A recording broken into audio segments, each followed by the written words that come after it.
All right, so let's finish off our day with our third of our three-part study on medical bankruptcies or medical costs causing bankruptcies. We'll dive into this a little bit more for the last time here today, and hopefully this will at least put some icing on the cake in terms of your own contention that you're going to have bankruptcy and most likely cause from medical expenses. The validation of that is just not there. Now, if you want to show me an article that does it where you can actually see the survey for it and how they came to the survey's conclusions based on the data, I'm absolutely willing, ready, and able to read that. The problem is when I get these kind of studies, I can tell the person who looked at the study to support their theory didn't actually read the study. It bothers me because if you're going to be permeating this kind of fear mongering, it's critical to understand the study itself. I just got done. A guy had written on Market Watch, and he quoted me as a matter of fact, and he said, my thing about retirement fear mongering is for the investment industry to get people to stay working, invest longer so they can make fees. And he didn't really take me to task on that, but he kind of challenged the assertion by using some studies that he felt supported the idea there is a retirement crisis. And the irony of it, I had already done videos on one of the papers he cites from the Centers for Retirement Research at Boston College. And what I think, I took it apart because if you looked at the details of it, that doesn't make sense. You can see that the findings they had did not lead to the assumption or the conclusion that there was a retirement crisis. And that's the thing. Just because the headline, the data-driven headline, always is for clicks. It always is for clicks. Clicks raises monies for these firms or puts people in presidential profiles like Elizabeth Warren. Clicks are what runs the roost here. This is, publish or perish. You've heard of that. But if you're publishing and you're only getting people to look at your stuff who are, just kind of fellow travelers in the philosophy department, you want more than that. You want to be on CNN. You want to be in the Wall Street Journal. All right, so let's dive into this. We're going to start with an article from Forbes was this last year, I think, from Peter Ubel from October 3rd, 2018. Medical bankruptcy is much less common than Elizabeth Warren tells you. And again, I hate to make her the boogeyman, but she is. I mean, there's no other way around that. She used this to propel her to where she is now, which is a front runner in the Democratic primary for the presidency. I don't think there's any way she's going to win, frankly, just because, tons of baggage that Trump would exploit like no end. And she never had to justify what she's done. That's the thing. That's the way the media is. They like it. They're not going to challenge you on it. But Trump will, and the Republican Party will as well. I don't think she'll be president, but there she is, front runner for the presidential contendership, which is crazy. And who knows? Maybe she will. So let's see who this guy is. Peter is a physician and behavioral scientist at Duke. So if you were of the need for the appeal to authority, and they need to have PhDs or MDs or whatever is behind them, by all means. My books include Pricing Life from MIT and Free Market Madness from Harvard. Challenge the shared decision making between, he's got a new one coming out. Anyway, if you need to have the appeal to authority and you need some scientist or doctor before you can come to your own conclusions, well, here you go. You got one right here. So let's just read. I'm not care about tweets. All right. So Elizabeth Warren describes medical bills as the leading cause of personal bankruptcy in the U.S. She bases that opinion on her own research, which I just cited before, and I'll probably do so again and again and again. And with she and her collaborators, again, two Marxist professors, surveyed, all from Harvard, by the way. So Harvard, I don't understand what you're doing to your brand. I really, really don't get it. But you better turn around and fly right, man, because that brand is being decimated from your very eyes. In which she and her collaborators surveyed people who had experienced personal bankruptcy, asked them whether they'd experienced health-related financial distress, and concluded that 60% of all bankruptcies in the U.S. result from illness or injury. An article from the New England Journal of Medicine this spring convincingly argued that Warren's estimates were seriously exaggerated due to faulty research methods. You think? I'll briefly summarize this critique, and more importantly, I'll explain why even revised bankruptcy estimates still overstate the contribution of healthcare costs to American bankruptcy rates. And this is the article we'll dive into here in just a second. Here's a quick review of the issue. Warren's team surveyed people who had declared bankruptcy, asked them if they experienced health-related financial distress, and then blamed bankruptcy on health problems for anyone who reported such distress. That's a problem because it assumes that lacking such health-related financial distress, none of these people would have become bankrupt. But if you ask these people about housing-related financial distress, you'll probably find at least 60% reporting such distress too. Would this mean housing costs are responsible for bankruptcies? In fact, my man Jeff just posted on my YouTube channel, let's make housing the chief proponent or the chief reason people go bankrupt, and now the government can give us free housing because that's what they're challenging. We need the government to give us free health care because reduce bankruptcies. Well, having your car loan and your housing and your student loan, all that is obviously you can't write off student loan bankruptcies, your credit card debt. If that's what's causing bankruptcies, we can get the government and Elizabeth Warren to rush in and save us from that. Would that mean housing costs were responsible for the bankruptcy? Yeah, probably. I hate to say it, you bite off more than you can chew, yes, but we know the cost for bankruptcy is losing your job. That's what happens. You lose your job. You can't afford the level of lifestyle you led before with all that debt accumulated, and thus you're going bankrupt. You could look at other sources of financial distress too, car payments, food costs, and you'd be left wondering which of these expenses cause them to experience personal bankruptcy. But of course, for most people, it's a combination of expenses that puts them in bankruptcy. It seems just common sense stuff, but politics, I hate to say, is not based on common sense. A better methodology is to follow people hospitalized with a new illness or injury and see how many people end up in bankruptcy. In the study that we'll look at here in just a second, the research looked at people after they've been hospitalized for the first time in at least 3 years. They found the rate of personal bankruptcy rose after hospitalization, causing them to conclude that 4%, not 60% of bankruptcies are related to serious illness. So here we go. Years after hospitalization. So when they get hospitalized is right here, all right? And after hospitalization, they have 3.6% of people looks like go bankrupt before hospitalization. After hospitalization, 4.4% go bankrupt. All right, so years before hospitalization, or years after hospitalization right here. Before hospitalization right here. So they're saying at the end of the day, proportion of people who file for consumer bankruptcy. Yeah. So they're saying 4.4% of the people who go into the hospital are due to file bankruptcy and thus attributed to the hospitalization. And we talked about what Megan McArdle said the other day. Even if you quadruple that, that's still 15, 16%. A hell of a lot lower than what old Elizabeth is talking about. Now, 4% is still a big number, and the figure shows a steep and troubling rise in bankruptcy after hospitalization. I mean, again, before hospitalization, after hospitalization. So we see after hospitalization, more people go bankrupt, significantly more. I don't get what the first part of that is. So we got 3.4% of the people go bankrupt. I'm not getting that. So if it goes from 3.6 to 4.4, that would seem to be even less than 4% go bankrupt because of hospitalization. But either way, I'm not all that concerned with it just because we know that, or at least I do. I've read enough on this to recognize that the whole thing is just silliness. Let's see. But there's another way we need to keep in mind. Most people who become bankrupt after illness or injury are not necessarily bankrupt because of healthcare cost. Many people become bankrupt because they've lost income. Because that's what causes bankruptcies. You lose your job. I mean, everything else is secondary. Medical bills do not cause bankruptcy. Losing your job does. Reducing people's exposure to healthcare costs won't necessarily have a huge impact on bankruptcy rates. So Peter here says, I'm passionate about reducing people's exposure to unnecessary healthcare expenses, but I don't believe more robust insurance coverage is a panacea for personal bankruptcy. We need more robust health coverage for people's serious illnesses or injuries, but even more importantly, we need to pursue policies that get Americans to save more money and that address that kind of income inequality that puts many hardworking people one major life event away from bankruptcy.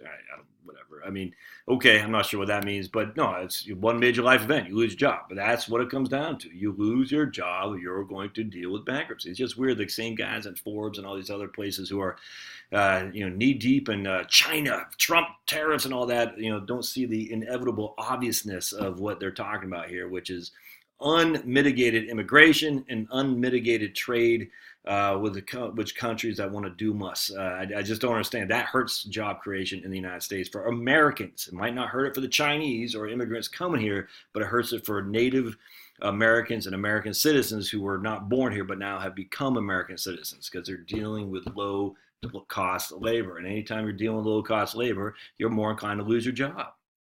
I don't get why Forbes and the capitalists don't recognize that, but be it as it may. All right, so let's read the article he referred to, Myth and Measurement, the Case of Medical Bankruptcies, from Carlos Dobkin, PhD, Amy Finkelstein, PhD, Raymond Klunder, and Matthew Noto Wodigo.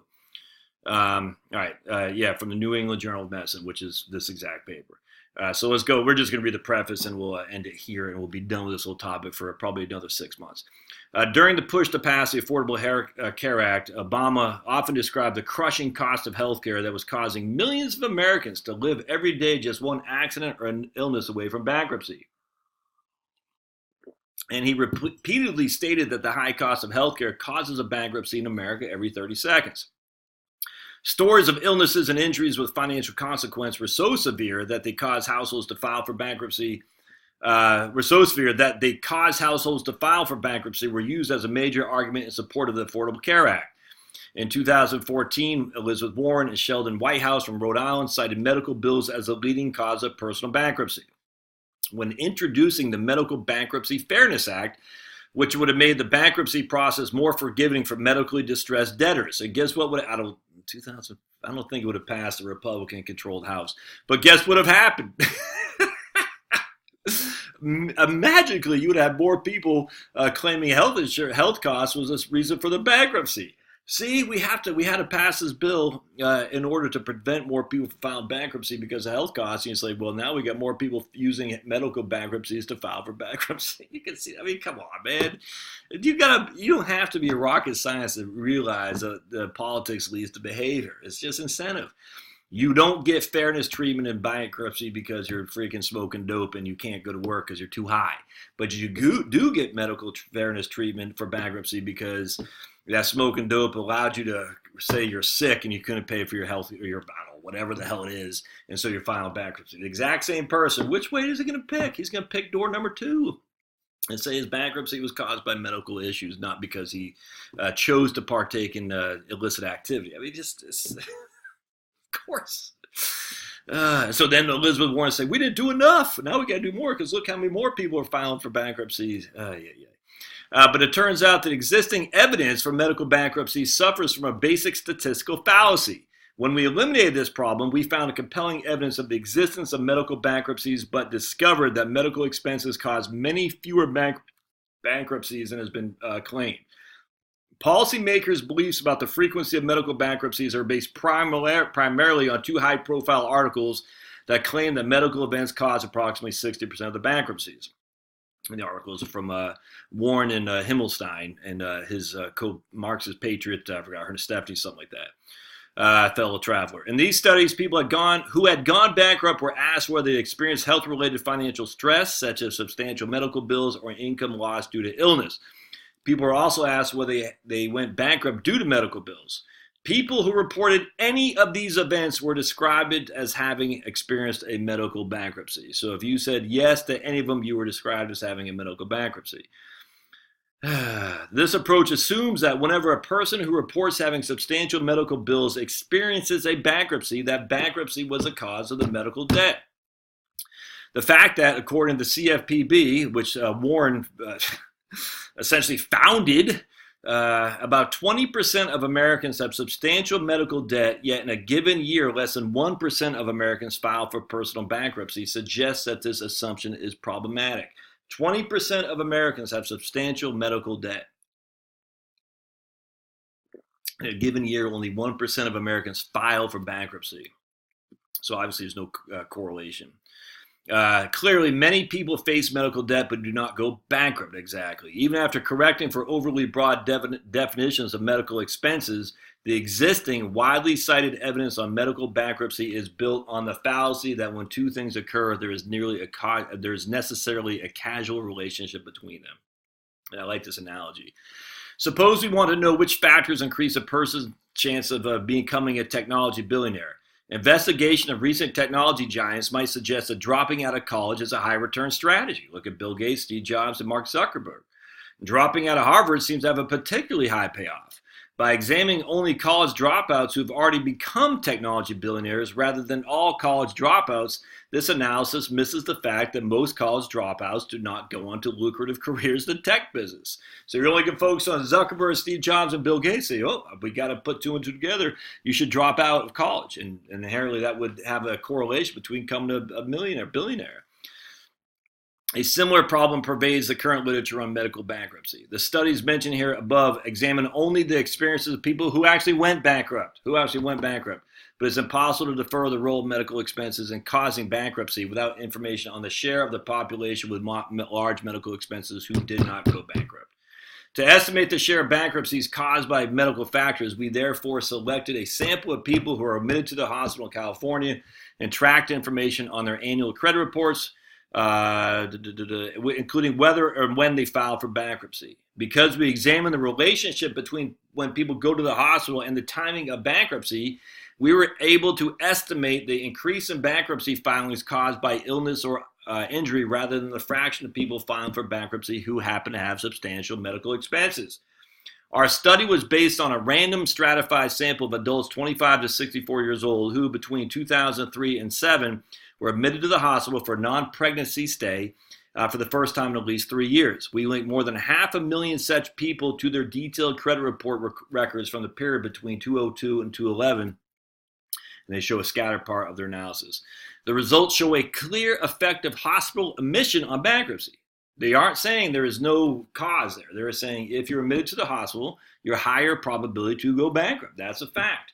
But just to say that, but what Elizabeth Warren and et al. Don't do, they don't look at the whole population as a whole. They just look at the people who went bankrupt and they said, oh, of these people, they chose as a part of the 16 different reasons that one could choose. So medical illness was one of the 16. Thus, they all went bankrupt because of medical expenses. Forgetting the regular population as a whole. The fact these are just shows you the absurdity of looking at college administrations or college studies. I mean, this is Harvard, man. No one else was able to pick this out and say, whoa, you're not looking at the population as a whole. You're not. How many people have medical bills but did not go bankrupt? So you can't. This finding indicates that there is expenses that result from illness or injury that cause a hospital admission. For example, out-of-pocket medical costs or lost labor income cause some people to file bankruptcy.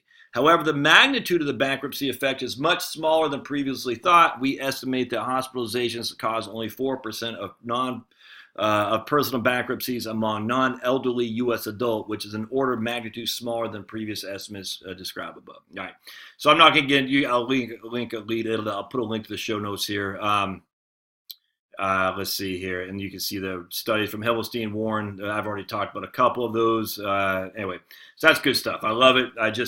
Look, man, people are out to get you. There's no other way around that. They're out to get you, make you scared, make you worried, make you stay in work at your crappy old job, to make you, fear drives politicians love when you're engaged and when you're scared because you will turn to them for safety and they'll gladly provide safety. But unfortunately, it's not safety for long term. It's just not. So don't fall for this stuff, my friends. Republicans do the same thing. Don't get me wrong. I'm not bashing just Democrats here. Republicans do it all the time as well. I know that. I look at the NRA. I'm a life member. I'm proud to be. I'll never not become a life member of the NRA. Every month I get the American Rifleman. Yeah, and every month is about who's trying to take our guns next. This fear drives action. It does, and I get it. That's how you raise. When you raise people's fear, you're able to lead them better. And it's sad, but that's the nature of humans, I guess. But anyway, don't fall for it. Smash, and we'll see you next time.